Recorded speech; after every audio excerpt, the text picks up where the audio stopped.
Welcome to the fifth episode of Engineer Talks with Engineer Kevin. And without further ado, hindi ko na patagalin kasi yung introduction nitong ipapakilala kong guest is napakahaba.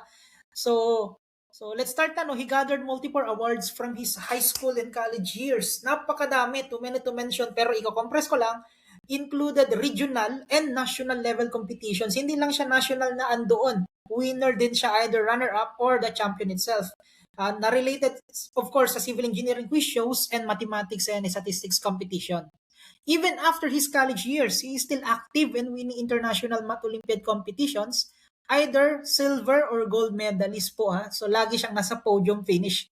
Graduated with BS Civil Engineering Batch 2019 and fourth placer in November 2021 Civil Engineering Licensure Exam with an average of 91.85. So malupit po ang ating guest. Isa siyang review director ng isang review center, Keep Up Learning Corp, tama, review center. I do believe kilala niyo yan. And then, he's also a junior structural engineer. So please do welcome Engineer Daniel James Molina or Engineer DJ for short. Good day sa'yo, Engineer DJ. Hey, hello po. Good day po, sir. Hello, ayun. Finally, no, nakapag-meet din yung schedule natin. So, kamusta so far ang work? Dalawa yung nakita kong work mo ngayon eh. So, paano mo ginajuggle yung pagiging review director Eh, at isang structural engineer? ayun, nako. Yun na nga, sir. So, bale, currently, ang major focus ko talaga ngayon, syempre, is yung pagiging junior structural engineer ko kasi basically yun yung latest na, well, kaka-hire lang sa akin lately. So, kaya junior pa lang yung position ko. Pero Mhm. ang focus ko ngayon ay pag pagde-design, structural design Mhm. ng mga tulay, ng mga bridges. Mhm. It's And on the side, international ba kapag yan, Nier? ah, Japanese company, yung projects Uh-huh. namin ay dito sa Pilipinas. Mhm. Alright. So, Yes. Ayun. pwede natin Pero yun, sabihin, on the side, paldo si engineer, no? Pwede nating ay nako, sabihin. hindi, Ay, hindi nako, naman. hindi yan. Sige. Ayan. Pero on the side, ayan, patuloy pa rin akong nagtuturo sa isang review center for civil Mhm. engineering. Mhm. More like, ano na siya talaga, Mhm. passion ko na. Pwede mo So, nang kaya, banggitin dito kasi si Engineer Kevin ay yeah, hindi affiliated sa kahit anong review center. Walang nagbabayad sa yes. akin. So you can say keep up, Okay. no? All you want. Ayan. Yes. Okay, yeah, yeah. Ako yung review director ng Keep Up Learning Corp. So mostly, although kailan lang naman ako pumasa, pero binibigay ko na sa mga bagong instructors namin yung most ng mga teaching loads. Pero may hawak ko pa rin naman kung ano yung mga ituturo nila para ma-maintain pa rin yung yung standard ng pagtuturo. Yan. Mhm. Kasi syempre, alam na Question near. kasi yes po, sige po. Question near. Sige yan. I'm sorry, kinatang kita. Question near. Bago tayo mag-icebreaker, gusto ko lang itanong to. Um, lahat ba ng civil engineers, matik kayang maging structural engineer or meron kayong training na kailangang ipasa bago kayo matawaging structural engineer, no? Parang it's a different term within civil engineer, no? Yung structural engineers, no? Maybe you can, Mhm. ano, elaborate. Okay, sige. Elaborate ko lang kasi eto medyo ano siya, sa pagdating sa civil engineering na profession natin dito sa Pilipinas, hindi pa siya gano'n ka-fully, let's just say, develop in terms of curriculum, pero pagdating sa industry na ibang usapan. So, malaking gap pa rin siya pagdating sa ano sa from college to industry. Kaya Mm. ang nangyayari ganito po. Before dumating yung K to 12, so kaming mga old curriculum, ang Tayo, nangyayari diyan, general, tayo. yeah, tayo. Oh, tayo. Oh. Second to the last batch ako niyan na hindi K uh, to 12, no? So, uh, ang nangyari sa nung college kami, wala pang mga specialization. So basically general. Lahat ng mm, general na ng generalist na civil mm, engineer, lahat ng ng mga specialization dadaanan namin. Pero in a way na yung tinuturo sa amin yung pinaka-foundation ng bawat specialization. mm, Ngayon pagdating namin sa sa work na, siyempre dun na kami pipili ano yung magiging work namin or kung ano yung mapunta basically sa amin na work. mm, Yun na, parang andun na, mapa-practice na namin kung anong specialization kami, mm, ganyan. Ngayon, pagdating naman nung K to 12 na, yung mga graduates ng K to 12, nung dumating na sila sa college, ang nangyari na is, general pa rin yung subjects until Mm. I believe 3rd year. Pagdating ng 4th year, 5th year, well, tama. Wala na palang 5th year 'no. Wala Pagdating ng na. K-12 hanggang 4 years na lang ng engineering. So, pagdating nila ng 4th year, pipili na sila ng specialization. So, ang mangyayari, yung specialization nila, mabibigyan sila ng set of subjects na different from other specializations. Mm. Gano'n siya 'no. Mm. Well, magkakaroon sila ng advantage ngayon pagdating sa kaalaman 'pag nandun na sila sa ano, sa industry. Pero siyempre parang sa step sa ano lang 'yan, sa K-12 na 'di ba 'pag K-12 graduate ka, kung anong strand mo ngayon, regardless kung anong strand, puwede ka pa ring Mm. mag-engineering, 'di ba? Oo, So, correct. gano'n din currently sa Pilipinas kung ano yung gano'n din sa college, like Mm. kung ang grinaduate mo is transportation engineering, well kung hindi naman yun yung napasok mong trabaho, wala basically walang magagawa, 'di ba? Let's say Mm. kung ang napasok mong trabaho is structural engineer kahit ang specialization mo is geotechnical engineer, Mm. structural pa rin yung ipa-practice mo, ganyan siya Mm. 'no. So, Mm. basically yung trainings, yung kung ano yung kaalaman mo dun sa actual industry, based dun sa specialization nung work mo na yun, parang dun mo palang fully na mati-train, dun ka palang Mm. fully na pero in terms naman sa ano education, 'pag sa pag-aaral, may mga idea ka na dun sa Mm. na-take mong specialization. So, I hope Ayun nakuha po yung context kasi pero may ganun question ako, medyo medyo simpleng magulo, question hindi lang. naman sa sobrang Kunwari gulo, pero medyo complicated pa siya. Yeah. simple question lang kunwari ako, pumasa ako civil engineer, do you have to be part of ASEP ba yun? To be in structural engineering role and to really design and mark my seal in any structural, Mm, you know what I mean, 'di ba? Kasi meron kayong yes. may organization or ano ba tawag dun, org or team, ano ba, Mm. for the lack of better term, Organization, yes. within PIES, 'di ba, yung ASEP o hiwalay pa yun sa PIES, I don't know. Pero Hiwalay siya. Yes, hiwalay po hiwalay siya. siya. So, do I need to be ASEP bago ako maging structural or Hmm. hindi naman siya required? Um, ang simple answer diyan is not necessarily, pero Mm. better na maging member ng ASEP once na you are already specializing sa structural engineering. Structure, Kasi siyempre, parang sa PIES lang din yan na 'pag member ka sa org na yon, mabibigyan ka ng opportunity na makipaghalubilo sa iba pang mga kaparehas For mo better ng networking and specialization. then maybe Yes. best And then practices siyempre yung maybe. yes, ganyan, best practices, yung trainings, gano'n po.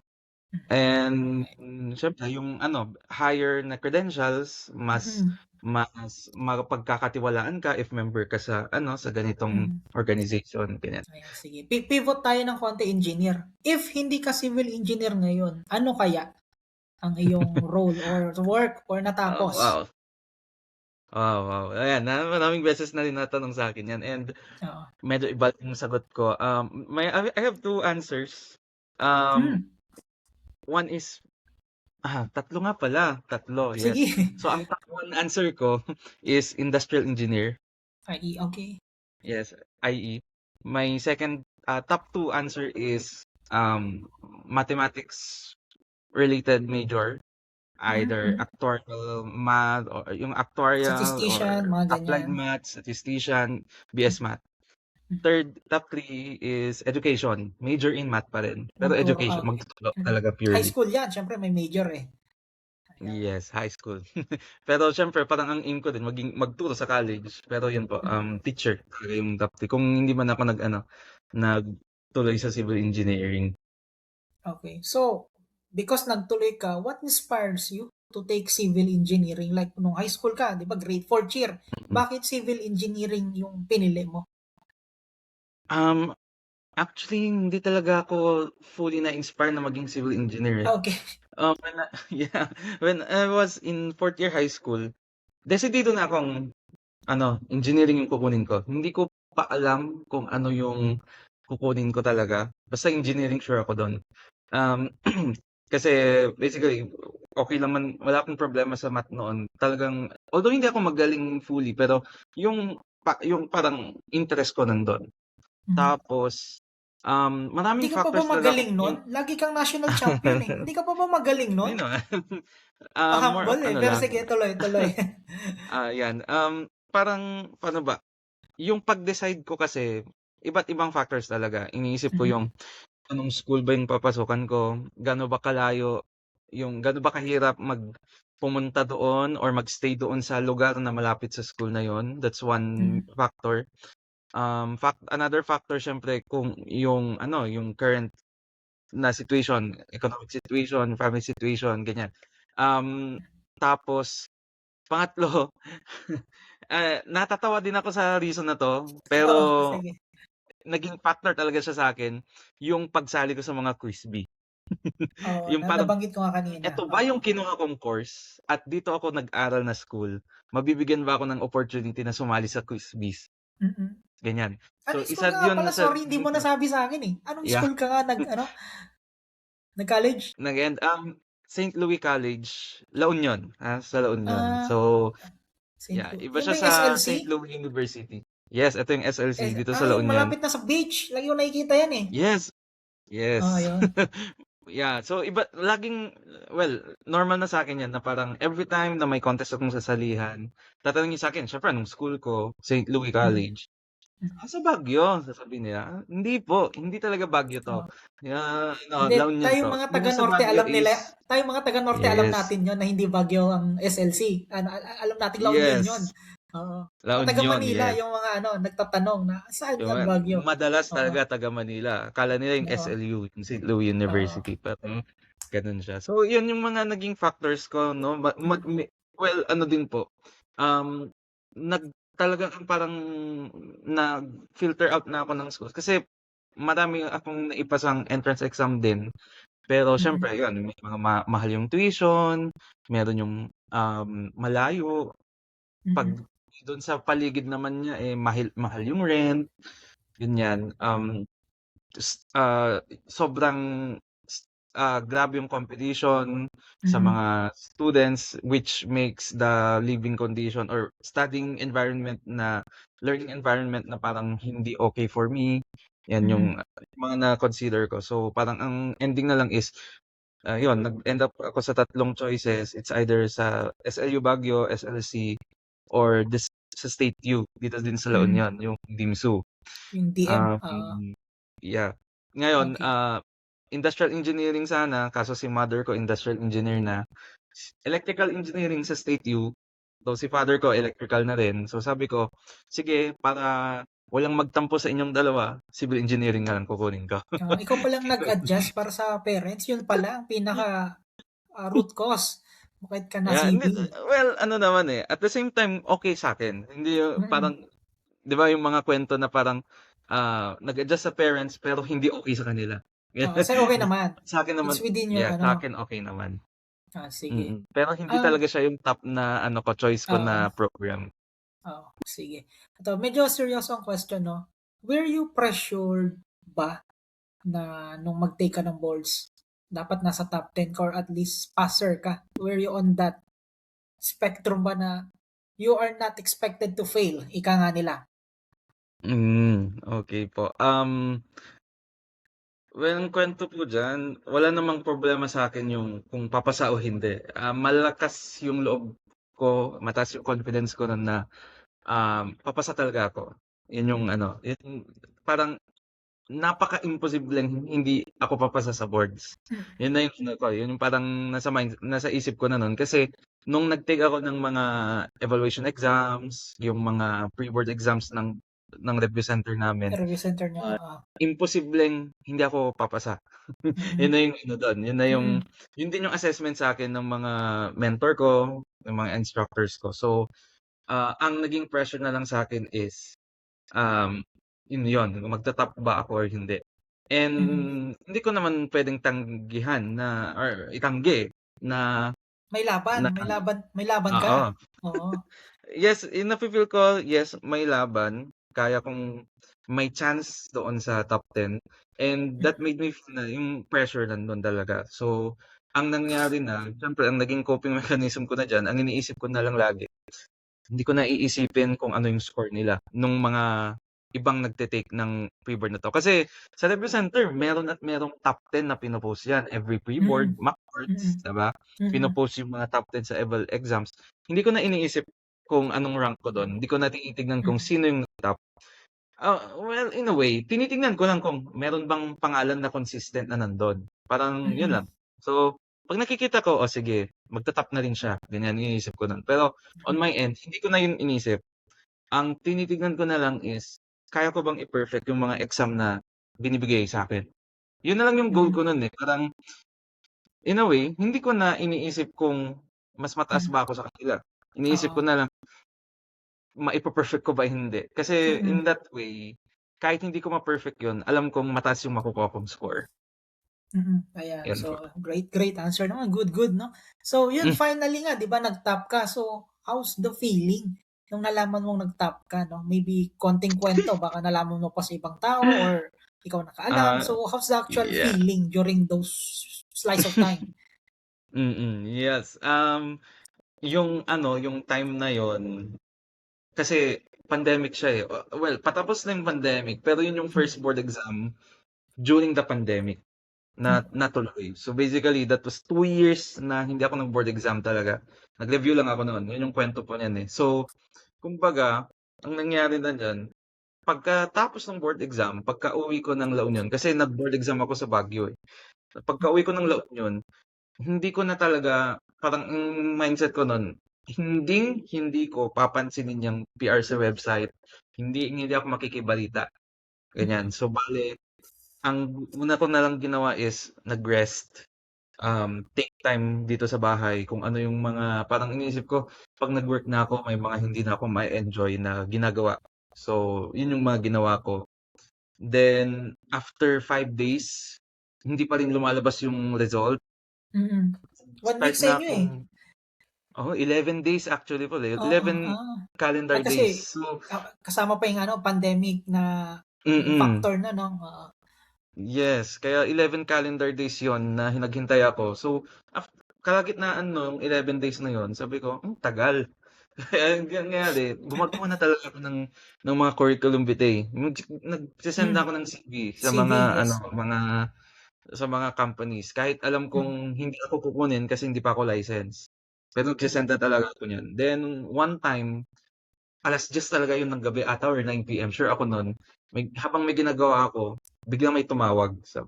Owner Mm. siya din ng review center, eh. Sabi niya, "Congrats, top 4." Sabi agad Hmm. sa'kin, sabi ko, "Hala, talaga?" Gumanon na lang ako. Hindi ko talaga alam i-react ko nun kasi Mm. siyempre I was expecting something kasi alam ko na I did my best. Pero siyempre at the same time knowing na alam ko din kung anong nangyari, anong klaseng mga tanong yung lumabas sa board exam. Alam kong Mm. hindi yun yung parang best measurement kung sino talaga yung nag-did well dun sa board exam na yun. Mm. Okey, alam 'to ng mga ibang mga ano, nasa CE na makikinig ngayon, na alam nila na maraming erroneous na questions nung board exam namin. So, alam ko, tanggap ko na sa sarili ko na, kung hindi man ako mag-top, wala na akong pakialam, basta pasado ako, sure ako dun. Mm. So, yun, yun nung may tumawag sinabi, hindi ako naniwala. Tinignan ko muna yung Oo. ano, Yung site, tinignan ko oo, muna 'di ba? yung result, sabi ko, Oo. "Oo nga 'no, nakapasok ako." Yung reaction Oo. ko kasi sobrang shock, kasi hindi ko talaga alam ire-react. Ang ginawa ko na lang, sinigaw ko sa bahay, "Guys, may result na." Gumanon sila. Oo. Ta's sila na yung tumingin nung pangalan ko. Ako tinignan ko Oo. lang, okey, top 4. Hindi na ako yung tipong nagsigaw-sigaw na, "Oh, yes, yes." Gumaganon, hindi. I mean, Oo. hindi ko na naisip na mag-react ng gano'n. Oo. Ayun. So, yun, iba-iba namang ano yan, iba't iba ang ano ba, ang magiging reaksyon ng tao sa iba't ibang klaseng ano, nangyari sa kanyang Yes. buhay. Ayun. So, yan, balikan natin yung ano, sa tingin mo 'no, what study habits help you na puwede mong ipamana sa iyong mga estudyante or kahit sino na lang 'no, 'wag lang estudyante niyo sa Mm. Kipap, sa kahit sino ng nagre-review, Yes, ayan. sure. Yan, Mm. kahit sino, kahit nga ano, eh, magte-take ka lang ng final exam mo later, kahit ikaw high school student ka pa lang, ang ang lagi ko lang na sinasabi na mabibigay ko lang na tip is, um, una, you always understand fully the concept before you memorize anything. Mhm. Kasi if you solely memorize lang ng memorize without understanding, hindi yan magtatagal. Hindi yan magtatagal. Pagkatapos ng exam, nakalimutan mo na yan. Which is basically not good, no? Although karamihan talaga sa atin, yun yung ginagawa. Mhm. Mine-memorize just for the sake na pagkatapos ng boards or pagkatapos ng exam, okay lang na makalimutan na. Mhm. It's not good. Why? Kasi there is a possibility na yung inaral mo ngayon, magagamit mo siya sa mga susunod na araw, in the future, hindi lang natin alam. So, kung naaalala mo yung naaral mo noon sa ginagawa mo ngayon, baka may mas productive ka pang magawa, baka makapag-innovate ka pa or something, no? So, ayun pa, aim for long-term retention. Which is yun nga, understanding before memorizing. And then if you're taking a major exam like the board exam, no, if you don't want pressure or if you want to lessen the pressure, wag mo nang i-compare yung sarili mo sa iba. Ang kalaban mo na Mhm. lang sarili mo and that's it, no? So you always aim for, kung hindi mo kayang mag-aim ng perfect score, then you always aim for a high score. Which is, yun nga, parang ano lang yan, parang sa mga nag-running era dyan na, di ba ang lagi niyong tinitignan is how will you beat your personal best? Then, pwede mo din gawin yun when you're reviewing for a major exam, no? Whenever you answer problem sets, syempre meron kang initial score dyan, you try and answer another problem set, ang gagawin mo dyan, naturally, susubukan mo na, how will I beat my previous score? Di ba? So, once na naisip mo how will you beat your previous score, then alam mo din kung saan mo siya aaralin pa, saan ka pa mag-aaral, no? Ano pa yung weakness mo? Ganun. Ganun Sige, pa yung ano, sige. yung Sige, one question lang. Feel free kung ayaw mong sagutin. I mm. will cut it out. Do Yes you po. believe yung success mo sa board exam being a top-notcher, do you believe it's more of a discipline or more of your intelligence? Pwede mo Hmm, sabihin both pero give me something na mas mabigat para hindi okey. 50-50. Yeah, I believe hindi rin yun 50-50 but it's a Mm. mixture of both.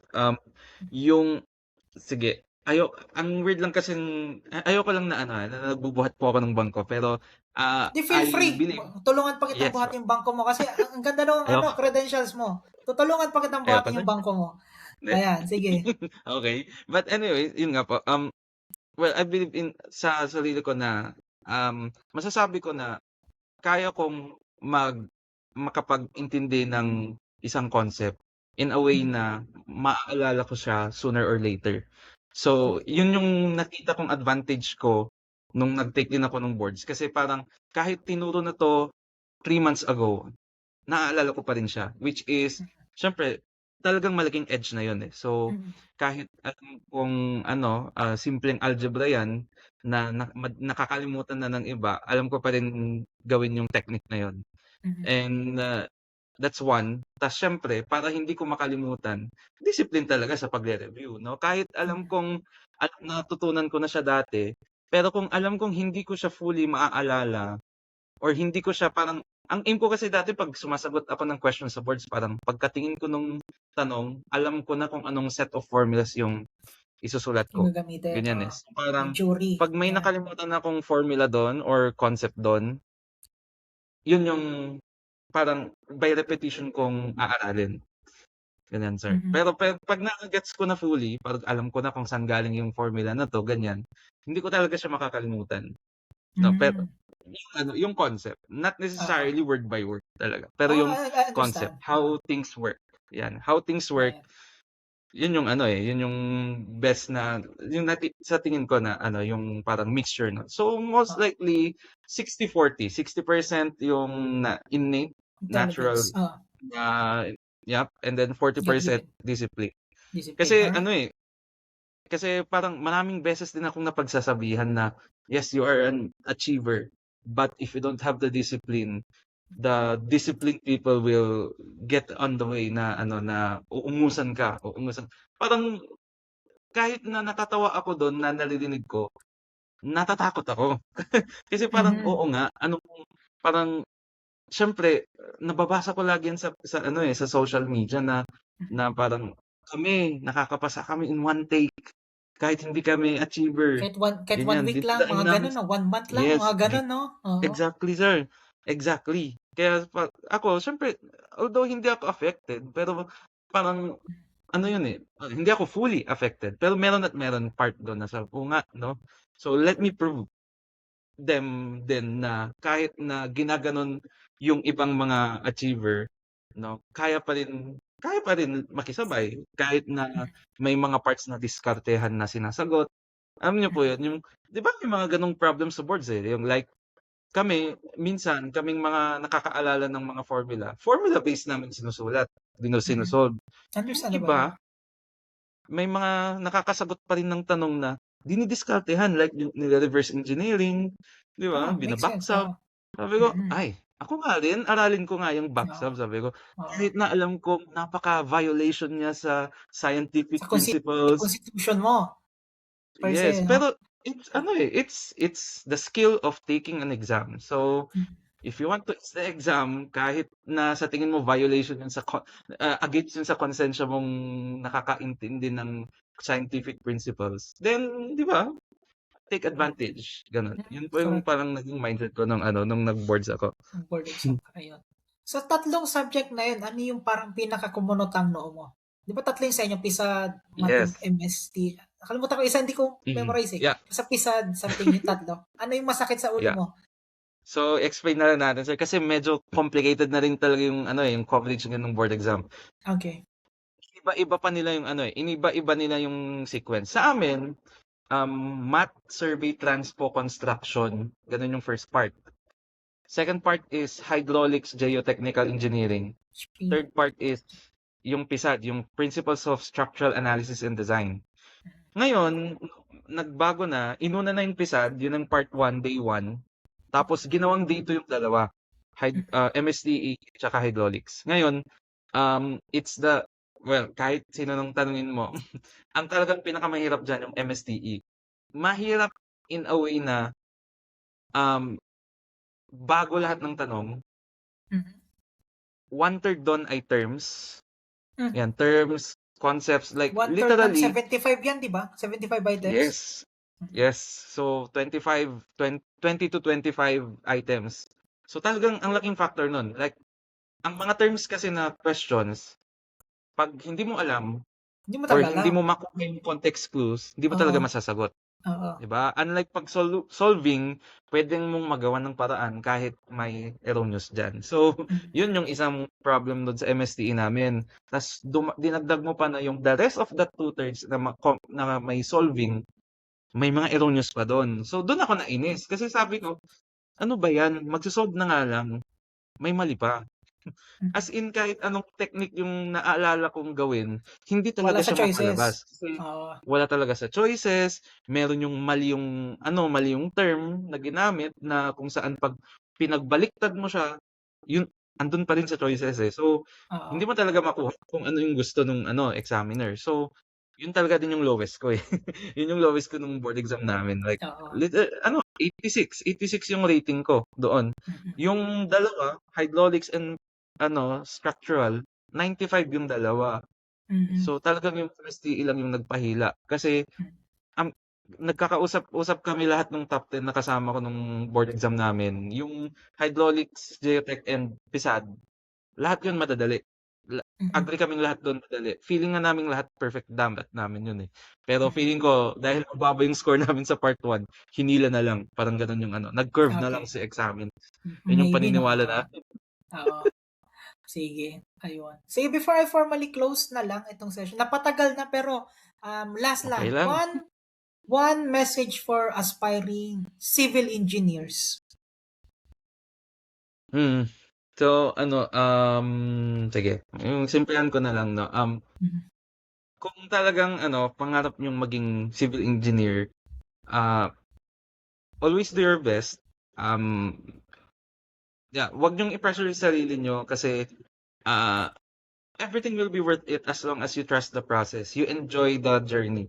Kasi ano, marami akong kakilala na ganyan, na parang masyado silang pressured, gusto nila napaka-grade conscious nila.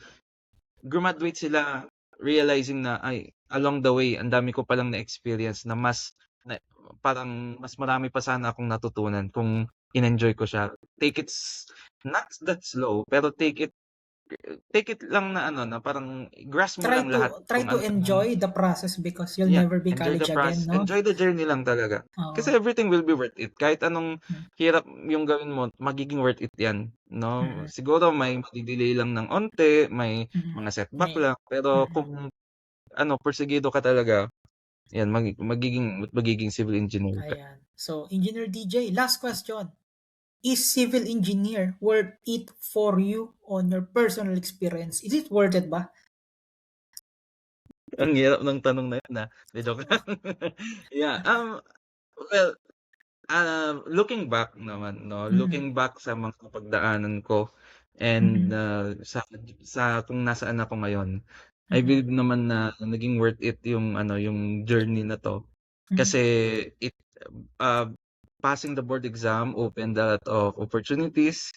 Kasi tutuusin kung hindi ko na nga gusto mag-practice as civil engineer, puwede pa rin naman ako mag-isip ng iba pang mga ano, ng iba pang puwedeng career like mm, 'di ba kasi, may mga allied subjects kami or may mga opportunities na aligned pa rin naman kung ano sa mga skills natin. Pero mm, 'pag thinking na yung ano, yung sa pagiging civil engineer, considering that yung pagiging civil engineer, worth it kasi worth it.